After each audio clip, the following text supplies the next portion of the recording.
अस्सलाम वालेकुम dear students, उम्मीद है आप सब खैरियत से होंगे। आज हमने देखना है ट्रू एक्सपेरिमेंटल रिसर्च डिज़ाइन। ठीक है, कल हमने देखा था एक्सपेरिमेंटल रिसर्च को। एक्सपेरिमेंटल रिसर्च क्या होती है? ठीक है, एक objective, systematic and highly controlled investigation थी। हम किस लिए करते हैं, उसका पर्पस क्या था? For predicting and control the nursing phenomena in nursing practice. ठीक है, तो आज हमने उसकी टाइप देखनी है। फर्स्ट टाइप एक्सपेरिमेंटल रिसर्च की। वैसे 3 टाइप्स देखी थी हमने: true experimental research design, quasi experimental research design और प्री एक्सपेरिमेंटल रिसर्च डिज़ाइन। आज हम पढ़ेंगे ट्रू एक्सपेरिमेंटल रिसर्च डिज़ाइन को कि ये क्या होता है। ठीक है, फिर नेक्स्ट इसकी 10 टाइप्स हैं, हम वो पढ़ेंगे। ठीक है, तो फर्स्ट हमारे पास है ट्रू एक्सपेरिमेंटल रिसर्च डिज़ाइन। इसकी डेफिनेशन क्या होगी कि ऐसा रिसर्च डिज़ाइन जिसमें रिसर्चर को एक्सट्रेनियस वेरिएबल के ऊपर कंप्लीट कंट्रोल होता है। ठीक है, ऐसा रिसर्च डिज़ाइन जिसके अंदर रिसर्चर को जो उसके अंदर वेरिएबल्स हैं उनके ऊपर कंप्लीट क्या होता है, कंट्रोल होता है। ठीक है, एक्सट्रेनियस वेरिएबल के ऊपर कंप्लीट कंट्रोल होता है। और सेकंड इस पे क्या कि जो इंडिपेंडेंट वेरिएबल होते हैं उनकी मैनिपुलेशन से डिपेंडेंट वेरिएबल के ऊपर क्या इफ़ेक्ट आता है उसको ऑब्जर्व करना। इसकी डेफिनेशन कि इज़ अ रिसर्च डिज़ाइन, ऐसा रिसर्च डिज़ाइन जिसके अंदर in which researcher have complete control over extraneous variable. ठीक है, रिसर्चर को इस एक्सपेरिमेंट के अंदर रिसर्चर को कंप्लीट कंट्रोल होता है एक्सट्रेनियस वेरिएबल के ऊपर। सेकंड पे एक बात आपने ये याद रखनी है, दूसरा कि observe effect in the research, वो अपनी रिसर्च के अंदर इफेक्ट को ऑब्जर्व करता है। किसके इफेक्ट को? डिपेंडेंट वेरिएबल के ऊपर।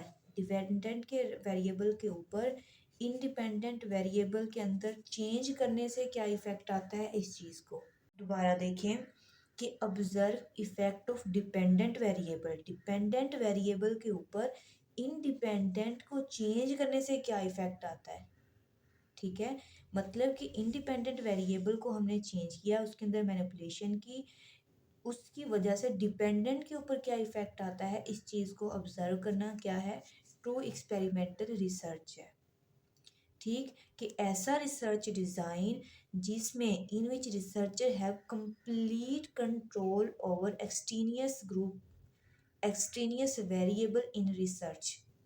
ठीक है, अपने रिसर्च के अंदर एक तो उसको कंप्लीट रोल होता है। ठीक है, सेकंड वो डिपेंडेंट वेरिएबल के ऊपर इफेक्ट कर चेक करता है, जो किस वजह से होता है, manipulation in of the independent variable. Independent variable के अंदर या इंडिपेंडेंट वेरिएबल को चेंज करने से डिपेंडेंट के ऊपर क्या इफेक्ट है उसको ऑब्जर्व करना। और एक्सट्रेनियस वेरिएबल के ऊपर कंट्रोल होना क्या कहलाता है, ट्रू एक्सपेरिमेंटल रिसर्च। इसकी डेफिनेशन के अंदर यही 2 पॉइंट्स हैं। फर्स्ट, एक्सट्रेनियस वेरिएबल के ऊपर कंप्लीट कंट्रोल होता है। ठीक है, सेकंड, उसने डिपेंडेंट वेरिएबल के ऊपर वो इफेक्ट चेक करता है बाय चेंजिंग इंडिपेंडेंट वेरिएबल। ठीक है, इन 2 बातों को आपने याद रखना है। नेक्स्ट है characteristics of true experimental research. True experimental research की कैरेक्टरिस्टिक्स क्या है? ठीक है, तो इसी कैरेक्टरिस्टिक 3 कैरेक्टरिस्टिक पे ये बेस करता है। फर्स्ट है मैनिपुलेशन। ठीक है, मैनिपुलेशन मतलब हम जो इसका इंडिपेंडेंट वेरिएबल है उसको मैनिपुलेट कर सकते हैं। ठीक है, उसको हम चेंज कर सकते हैं। और नेक्स्ट है कंट्रोल। ठीक, एक्सट्रेनियस वेरिएबल के ऊपर कंप्लीट क्या होता है, कंट्रोल होता है। ठीक है, उनको कंट्रोल करके हम अपना पर्टिकुलर जो ट्रीटमेंट है उसको अचीव कर सकते हैं, जो हमारा डिज़ायर आउटकम है उसको अचीव कर सकते हैं। ठीक है, थर्ड कैरेक्टरिस्टिक क्या है कि रैंडमाइजेशन। रैंडमाइजेशन में क्या होता है कि हर एक के पास इक्वल चांस है कि वो ट्रीटमेंट के लिए सिलेक्ट हो सकता है, उसे इंटरवेंशंस मिल सकती हैं। नेक्स्ट हमारे पास क्या है, कैरेक्टरिस्टिक को थोड़ा सा हम देख लेते हैं। मैनिपुलेशन। मैनिपुलेशन क्या होता है कि चेंज करना। ठीक है, इसके अंदर रिसर्चर को कंप्लीट कंट्रोल होता है ओवर होल प्रोसेस। ठीक है, तमाम प्रोसेस के ऊपर, तमाम एक्सपेरिमेंट के ऊपर, जो एक्सपेरिमेंट रिसर्चर कर रहा होता है उसके ऊपर से कंट्रोल होता है। कैसे? कि वो अपनी मर्जी से इंडिपेंडेंट वेरिएबल को चेंज कर सकता है, उनको मैनिपुलेट कर सकता है फॉर डिजायरेबल आउटकम्स। ठीक है, तो ये होती है मैनिपुलेशन। ठीक है, मैनिपुलेशन क्या किस चीज़ पे होती है? इंडिपेंडेंट वेरिएबल पे होती है। रिसर्चर इंडिपेंडेंट वेरिएबल को मैनिपुलेट कर सकता है इसके अंदर, और करता है फॉर डिज़ायर आउटकम्स। ठीक है, इसमें फर्स्ट पॉइंट आप ये लिखेंगे कि रिसर्च, इसके अंदर रिसर्चर को कंप्लीट कंट्रोल होता है ओवर द प्रोसेस। ठीक है, अब वो चाहे तो उसमें मैनिपुलेशन कर सकता है। ठीक है, कहाँ मैनिपुलेशन करनी है, कैसे करनी है, किस चीज़ से मैनिपुलेट करना है। ठीक है, ये सारी चीज़ें किस पे डिपेंड करती हैं? रिसर्चर पे। इसी वजह से कहा जाता है कि रिसर्चर को कंप्लीट कंट्रोल होता है। ठीक है, वो एक रिसर्चर ही डिसाइड करता है कि उसको व्हाट टू बी मैनिपुलेट। ठीक है, तो उसको क्या मैनिपुलेट करना है। ठीक है, किसके साथ करना है, कैसे करना है। ठीक है, तो ये सारा किस पे डिपेंड करता है? रिसर्चर पे। तो रिसर्चर को कंप्लीट कंट्रोल होता है और वो मैनिपुलेट करता है किसको? इंडिपेंडेंट वेरिएबल को। नेक्स्ट है कंट्रोल। कंट्रोल में देखते हैं कि कंट्रोल जो है ना, वो होना बहुत ज़रूरी है। ठीक है, अगर आपको आपके रिसर्च के जो एक्सपेरिमेंट कर रही हैं उसके ऊपर कंट्रोल है, इट मीन आप एक्सट्रेनियस वेरिएबल को कंट्रोल कर रही हैं, तो आपका रिजल्ट वैलिड होता है। ठीक है, आपकी स्टडी उतनी एक्यूरेट रिजल्ट देती है बनिस्बत आपके जो अनकंट्रोल कंडीशन के अकॉर्डिंग। असेंशियल इंग्रेडिएंट है रिसर्च का। ठीक है, कोई भी आप रिसर्च करते हैं तो उसके जो एक्सट्रेनियस वेरिएबल है ना, उनके ऊपर आपका कंट्रोल होना चाहिए। ठीक है, उनके ऊपर अगर कंट्रोल होएगा तभी आप मैनिपुलेशन कर सकते हैं, तभी मैनिपुलेशन पॉसिबल होती है। और जब मैनिपुलेशन पॉसिबल होती है तब आपको वैलिड रिजल्ट मिल जाते हैं अकॉर्डिंग टू योर डिज़ायर। ठीक है, जैसा आप रिजल्ट चाह रहे होते हैं, जैसे आउटकम आपको चाहिए होते हैं, वैसे आप उसको अचीव कर लेते हैं। ठीक है, तो ये क्या है कि ability to determine which unit receive particular treatment. ठीक है, कंट्रोल एबिलिटी होती है कि किस यूनिट को पर्टिकुलर ट्रीटमेंट चाहिए एट अ पर्टिकुलर टाइम। ठीक है, स्पेसिफिक टाइम पे स्पेसिफिक ग्रुप को ट्रीटमेंट देना। ठीक है, ये होता है कंट्रोल। एक ऐसी एबिलिटी जो डिटरमिन करती है कि किस यूनिट को पर्टिकुलर ट्रीटमेंट चाहिए। ठीक है, और वो किस पर्टिकुलर टाइम पे चाहिए, इस एबिलिटी को कहते हैं कंट्रोल। इट मीन कि आपकी स्टडी के ऊपर आपका कंट्रोल है, एक्सटेनियस वेरिएबल इफेक्ट नहीं कर रहे। जब आप मैनिपुलेशन करते हैं तब एक्सटेनियस वेरिएबल का इफेक्ट नहीं आता आपके डिपेंडेंट वेरिएबल्स के ऊपर, जिससे आपकी स्टडी क्या होती है, उसकी स्ट्रेंथ इंक्रीज होती है।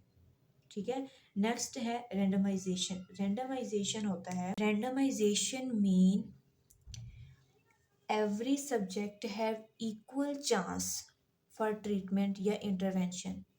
ठीक है, क्या है कि every subject have equal chance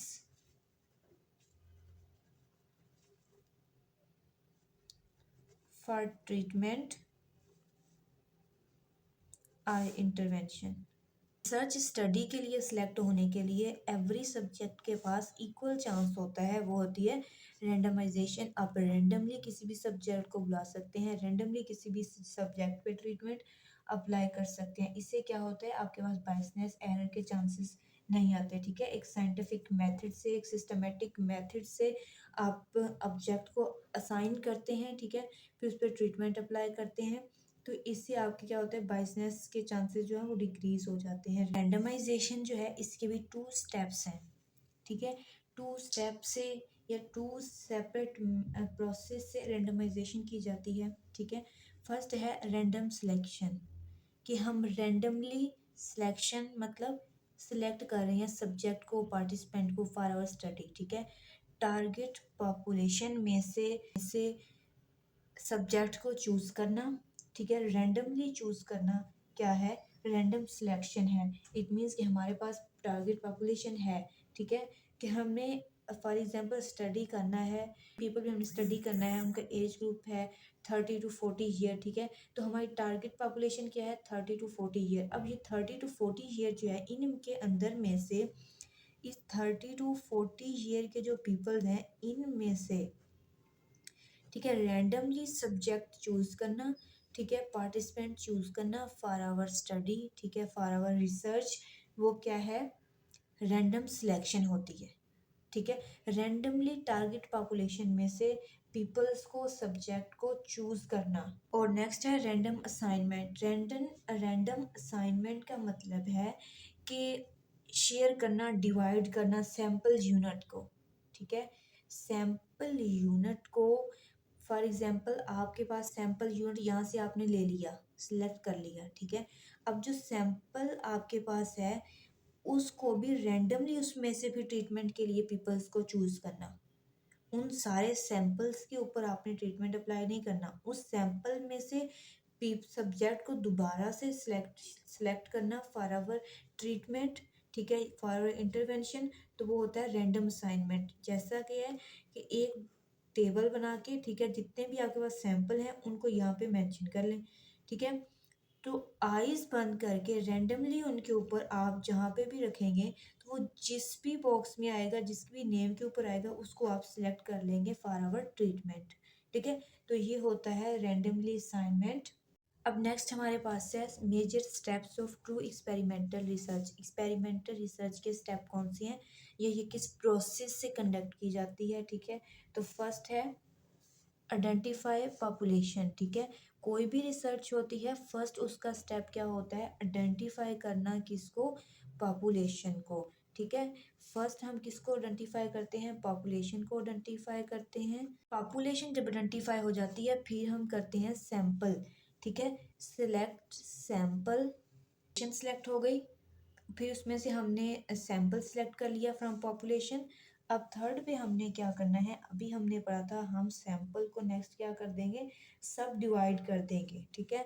सब डिवाइड करना है सैंपल को, experimental and other is control group. Control और एक्सपेरिमेंटल ग्रुप को स्पेसिफाई कर लेना है, उनको सेपरेट कर लेना है। ऑब्जर्व एंड रिकॉर्ड, ठीक है, ऑब्जर्व भी करना है, रिकॉर्ड भी करना है all important characteristic of each group, ठीक है। पहले हमने ग्रुप बनाए, उन ग्रुप की अब कैरेक्टरिस्टिक्स को ऑब्जर्व भी करना है और रिकॉर्ड भी करना है, ठीक है। मीन्स के डॉक्यूमेंट करना है उसको। फिर क्या करना है, इंट्रोड्यूस करवाना है इंडिपेंडेंट वेरिएबल को, ठीक है। इंडिपेंडेंट वेरिएबल इंट्रोड्यूस हो गए, आइडेंटिफाई हो गए, फिर क्या करेंगे, observe the dependent variable. Dependent variable को देखेंगे कि इंडिपेंडेंट की वजह से इनके ऊपर क्या चेंज आया, ठीक है।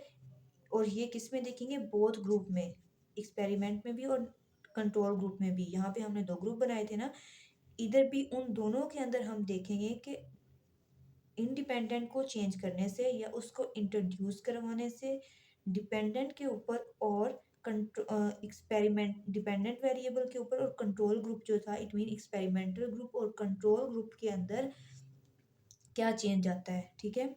फिर है compare change in experimental group and in control group. अगर कोई चेंज आता है तो उन दोनों को कंपेयर कर लेना है कि दोनों ग्रुप में, कंट्रोल में भी और एक्सपेरिमेंटल ग्रुप में क्या चेंज आया, ठीक है। उनको कंपेयर कर लेना है, फिर उनको रिकॉर्ड करना है उन दोनों के डिफरेंस को। रिकॉर्ड करने के बाद कंपेयर कर लेनी है वैल्यू स्टैटिस्टिकली। यह है major step of true experimental research. इसको तरतीब से याद करेंगे तो आपको भूलेंगे नहीं, ठीक है।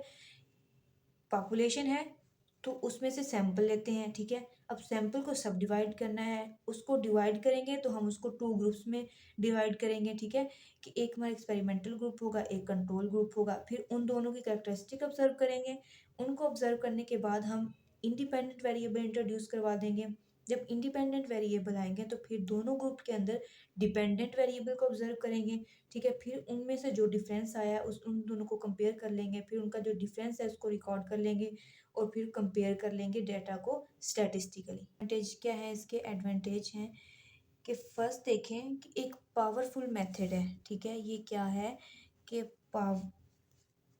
पावरफुल मेथड है, ठीक। इसके अंदर क्या करते हैं, टेस्ट करते हैं, किसको, टेस्टिंग फॉर हाइपोथेसिस।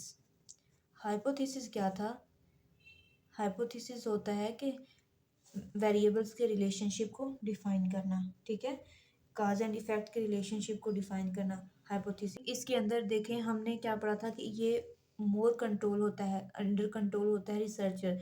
तो हम इसको ये भी क्या लिख सकते हैं कि कंट्रोलिंग प्रॉपर्टीज होती हैं। इसमें हमने क्या देखा था पीछे कि रिसर्चर को कंप्लीट कंट्रोल होता है एक्सटेनियस वेरिएबल के ऊपर, अपनी रिसर्च के अंदर उसको कंट्रोल होता है, ठीक है। पावरफुल मेथड है testing for hypothesis, controlling properties होती हैं। डिसएडवांटेज, डिसएडवांटेज क्या है कि number of variable which not able to be experimental manipulation, ठीक है। बाज ऐसे वेरिएबल्स होते हैं जो मैनिपुलेट नहीं हो सकते, जो रिसर्चर जिनको कंट्रोल नहीं कर सकता, ठीक है। उनमें आ जाता है जैसे एज है, ठीक, जेंडर है, ठीक है। इन चीज़ों को जो है वो कंट्रोल नहीं कर सकता। इट मीन ये स्टडी जो हमारी है लॉन्ग टाइम नहीं चल सकती, ठीक है। क्योंकि हमने जो पीपल्स लिए हैं, जो सब्जेक्ट हैं, उनकी एज 30 to 40 थी, ठीक है। अब 30 to 40 दिन ब दिन उनकी एज इंक्रीज होगी, वो रिसर्चर के अंडर कंट्रोल तो नहीं है ना। तो एक ये डिसएडवांटेज था। और दूसरा था कि फेसिएबल सिंपली, नॉट फेसिएबल सिंपली, ठीक है। फेसिएबलिटी क्या पढ़ा था हमने कि वो फेसिएबल होता है कर टू टाइम, मनी, इक्विपमेंट्स, ठीक है। उसके पास इजीली अप्रोच होती हैं हर चीज़ें, टाइम को मैनेज कर रही होती है उसकी रिसर्च।